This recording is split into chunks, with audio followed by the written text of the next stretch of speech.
What's your emergency? There's a woman. There's a body. A woman's body, sir? She's here. But not all of her. Not all of her. Calm down, sir. Can you tell me if the woman is breathing? She has her tail. She has no face.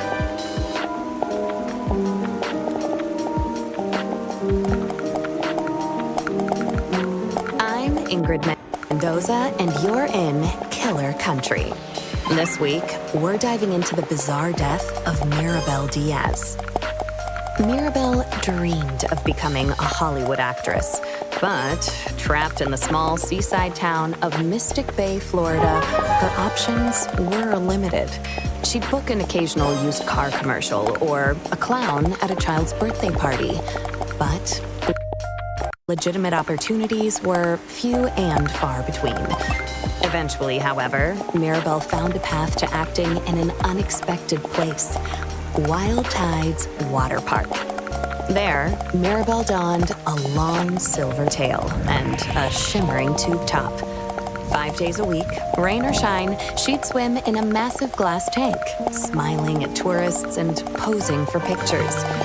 At Wild Tides, Mirabel became Miss Mirabel, the magic mermaid of Mystic Bay. Then, on August 24th, 2012, everything changed. Hurricane Braden tore through Mystic Bay, destroying 65 homes, 34 Shake Shacks, and leaving at least one person missing: Mirabel Diaz. Frank Wild, the longtime owner of Wild Tides Water Park, was among the last to see her alive.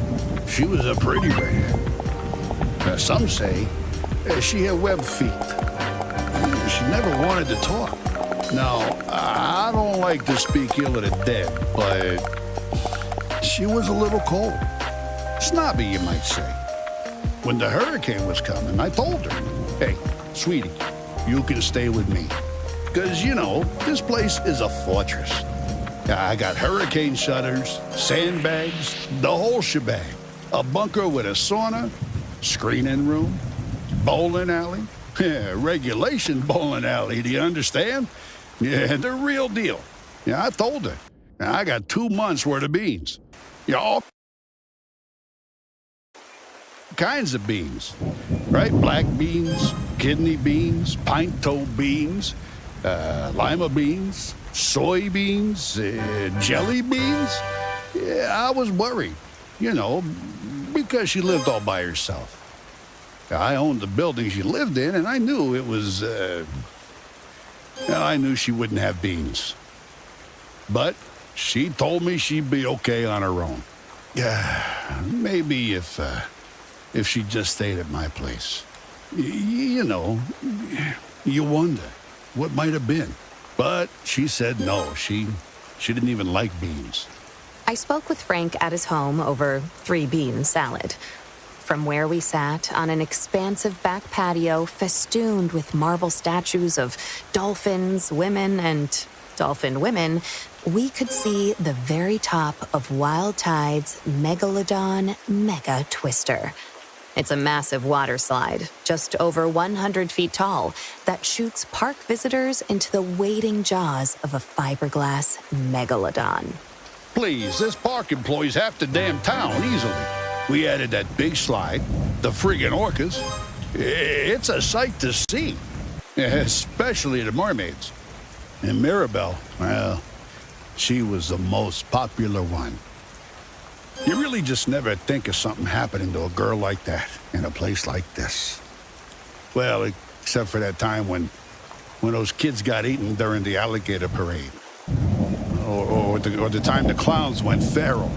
Oh, or that time when the old guy... Behind us, something bumps. Hard. Against a glass wall. don't mind her. That's cannellini. Here, girl. Come here. Come on, sweet bean.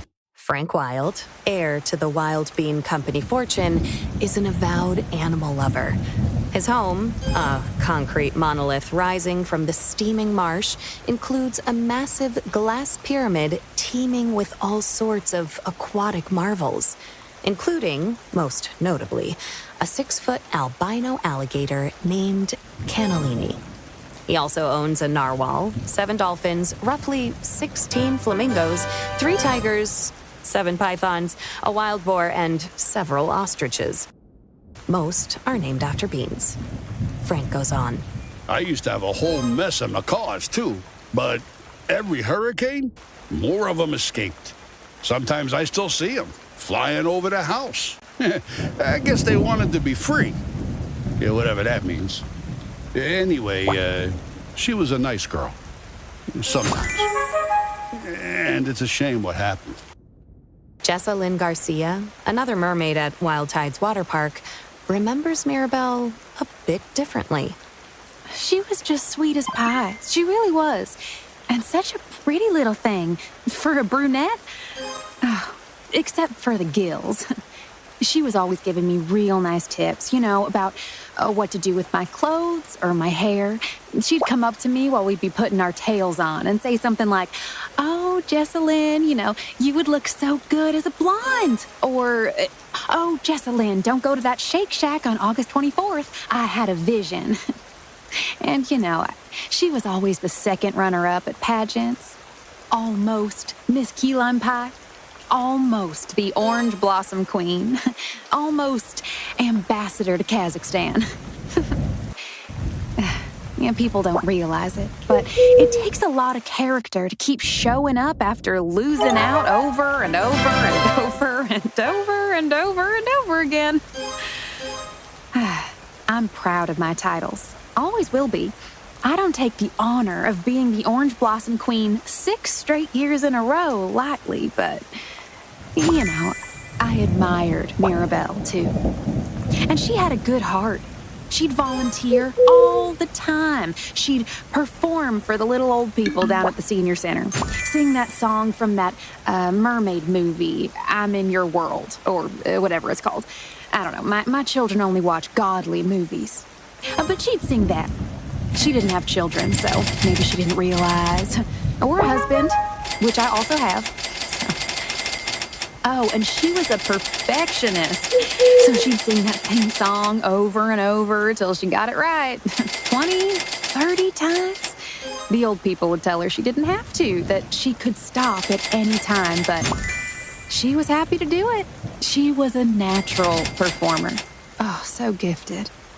I was never like that. I mean, everyone's different. Some of us are more into the artistry of it all.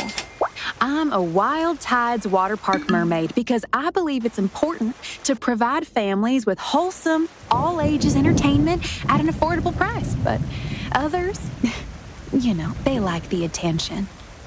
Not that I'm blaming her for what happened. Gosh, no. She was a nice person. She didn't deserve that. Not at all. You just never think something like that would happen in a teeny little teensy-weensy town like Mystic Bay. I mean, besides that time that poor boy was pushed into that hydraulic press, or that old man who